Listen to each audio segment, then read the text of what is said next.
সম্মানিত দিনী ভাই বোন, আমি আপনাদেরকে নিজ নিজ কর্ম বন্ধ করে অতীব গুরুত্বপূর্ণ কথা শোনানোর জন্য প্রাণপণে চেষ্টা চালিয়ে যাচ্ছে এবং শোনানোর জন্য আন্তরিকভাবে অনুরোধ জানাচ্ছি। সম্মানিত দিনী ভাই বোন,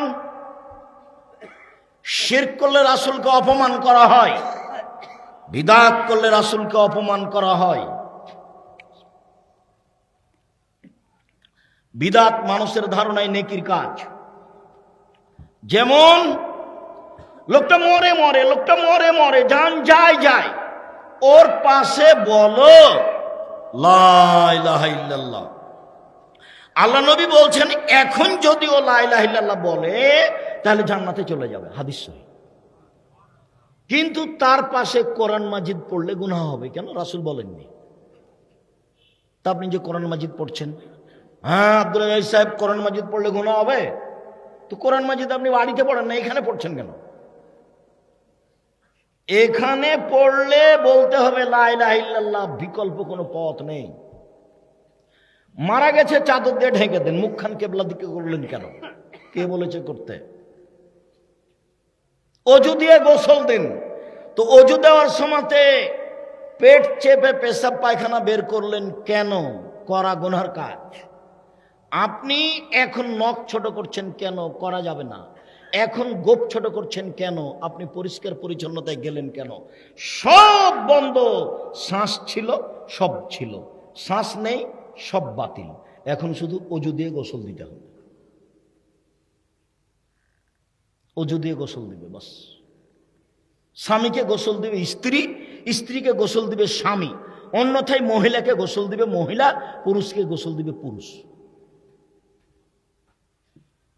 ঋতুবতী থাকার যায় থাক, হাইজ থাকার যায় থাকো, গোসল দিতে পারবে, কোনো সমস্যা নেই। সম্মানিত দিনী ভাই বোন, বাস তিনটা কাপড় রাখেন, পাঁচটা কাপড়ের হাদিস ঠিক নয়। তিনটা কাপড় রেখে লাশটা উঠিয়ে দেন, দুদিক থেকে কাপড়টা জমা করেন। এখন হাতটা রাখবেন দুই পাশে, বুকের উপরে রেখে নামাজি দেখাবেন না, দুই পাশে রাখবেন। এবার জানাজার পূর্বে কোনো কথা নেই, চেয়ারম্যান মেম্বার কারো বক্তব্য চলবে না, কোনো কথা নেই। শুধুমাত্র ওর ভাই বা ওর বেটারা বলবে যে আমার বাপের যদি কোনো লেনদেন থাকে ঋণের ব্যাপার, তাহলে আমি পরিশোধ করে দেবো, এইটুকু। এরপরে জানাজা। জানাজা কাঁধে করে নিয়ে যেতে হবে, আগে কেউ যেতে পাবে না, এ কথা মিথ্যে। কাঁধ পরিবর্তন করতে হবে, এ কথা মিথ্যে। প্রয়োজনে 10 বার কাঁধ পরিবর্তন করুন। 3 বার লাশটাকে রাখতে হবে, এ কথা মিথ্যা। প্রয়োজনে 10 বার রাখুক, প্রয়োজনে রাখবে, রাখতে হবে এ কথা নয়। লাশটা ওখানে না রাখা পর্যন্ত কেউ বসতে পাবে না, এ কথা ঠিক নয়। ওর আগে আগে কোনো মানুষ যেতে পাবে না, এ কথা ঠিক নয়। যেদিকে পা থাকে সেদিক থেকে লাশ ঢোকাতে হবে। বিসমিল্লাহি ওয়া আলা মিল্লাতি রাসূলিল্লাহ সাল্লাল্লাহু আলাইহি ওয়াসাল্লাম। 3 অঞ্জলি মাটি দিতে হবে। বহু মানুষ ডালিতে করে সবার হাত দিয়ে মাটি ছয়ে নিতে হবে, নেহাত অন্যায় কথা, পাপের কথা। বাস যা মানুষ এসেছে এসেছে, সবাই ডবল নেকি পেয়ে যাবে, মাটি দেওয়া হয়ে গেছে গেছে। লাশ রাখতে হবে একবারে হুবাহু ডান কাতে, গোটা লাশটা ধরে একবারে আলোক করে উঠিয়ে এক পাশে লাগিয়ে দিতে হবে, মুখ থাকবে কেবলার দিকে। চিৎ করে কবরে রাখা হবে না। মাটি শেষ হয়ে গেলে বলতে হবে আল্লাহ মাগফিরুল্লাহ সাব্বে, তো বাড়ি চলে যেতে হবে। সবাই মিলে হাত তুলে দোয়া করলে সবাই গুনাহগার হবে, রাসূলকে অপমান করা হবে। আপনি একটু পরে এসে হাত তুলে দোয়া করেন, আপনার বাপ হয় আপনার ভাই হয়, এখন যান। আপনার বাপ আপনার ভাই আপনার আত্মীয় যান, মাঝে মধ্যে যান। যাননি তো সেদিন খামাখা ঢং দেখাতে গেছেন কেন? আমি তো 30 বছর আগে না করেছি।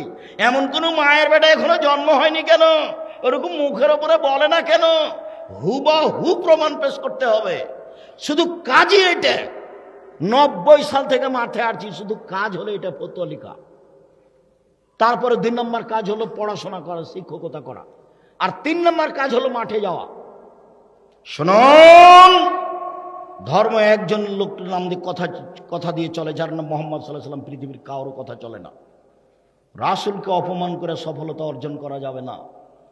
সুন্নাত রাসূলের বাস্তবায়ন করতে হবে। হাত তুলে দোয়া করেন, এখন করেন।